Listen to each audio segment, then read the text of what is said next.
साथियों, आज की प्रेस वार्ता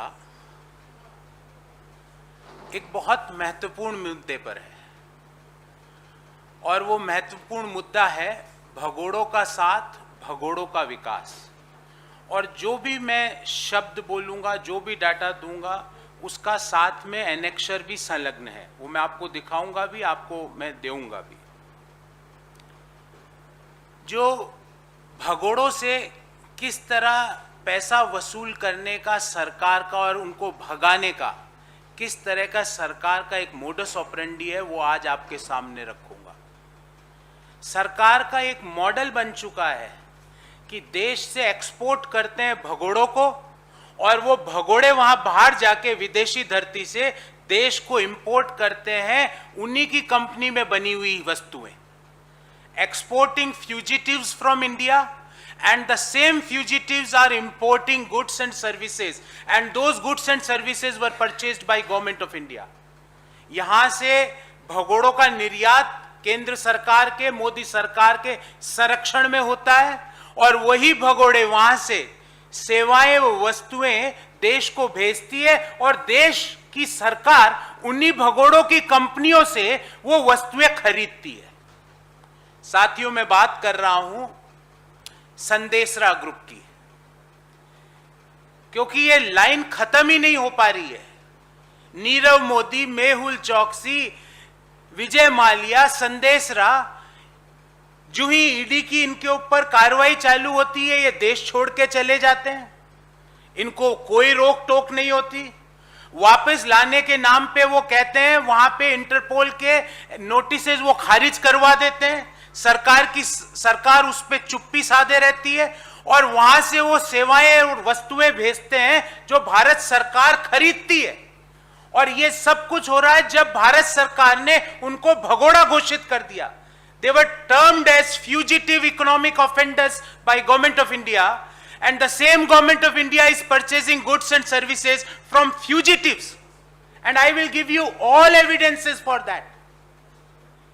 साथियों, पिछले 7 सालों में पब्लिक सेक्टर बैंक का पैसा लो, देश के लोगों का पैसा लो, सरकारी संरक्षण में फ्लाइट पकड़ के विदेशी धरती पे जाओ, वहां से बीच पे रेस्ट करते हुए, आराम फरमाते हुए फोर्ट में देश को भेजो।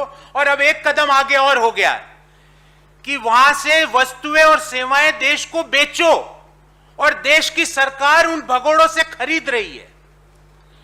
Dupe banks run away with public money, relax at various foreign locations, and now one thing is added, that Government of India buys goods and services from these fugitives. देश का मध्यम आय वर्गीय व्यक्ति, निम्न आय वर्गीय व्यक्ति किस तरह से अपनी दिनचर्या चला रहा है, किस तरह से रोज अखबार खोलता है तो 3 चीजों को ढूंढता है कि आज पेट्रोल के दाम कितने बढ़े, आज डीजल के दाम कितने बढ़े, और अगर महीने की शुरुआत है तो इस महीने का रसोई गैस का मेरा तिलक कितने का लगा। उसी समय 15,000 करोड़ से ज्यादा रुपए का चूना लगा के देश की बैंकों को संदेशरा, और 4 लोग हैं, मैं उनका नाम बताता हूं आपको। नितिन संदेशरा, चेतन संदेशरा, दीप्ति संदेशरा और हितेश कुमार नरेंद्र भाई पटेल, इन चारों ने 15,000 करोड़ रुपए का देश को चूना लगाया, देश की बैंकों का पैसा लिया 2017 अक्टूबर में। और ये क्रोनोलॉजी समझिए, नितिन संदेशरा, नितिन संदेशरा, चेतन संदेशरा, दीप्ति संदेशरा और हितेश कुमार नरेंद्र भाई पटेल, इन चारों ने देश की बैंकों को 15,000 करोड़ रुपए से ज्यादा का चूना लगाया, देश की बैंकों का पैसा साइफन ऑफ किया 2017 में, अक्टूबर में। और यह क्रोनोलॉजी समझिए साथियों, अक्टूबर 2017 में ईडी इनके खिलाफ केस दर्ज करती है और केस दर्ज करने के कुछ दिनों पहले ये देश छोड़ के चले जाते हैं, अक्टूबर 2017 में। सितंबर 2020 में एक विशेष न्यायालय इन सभी को, नितिन संदेशरा, चेतन संदेशरा, दीप्ति संदेशरा और हितेश कुमार नरेंद्र भाई पटेल को इकोनॉमिक फ्यूजिटिव ऑफेंडर्स बोलती है, मतलब आर्थिक अपराध के भगोड़े इनको घोषित करती है सितंबर 2020 में।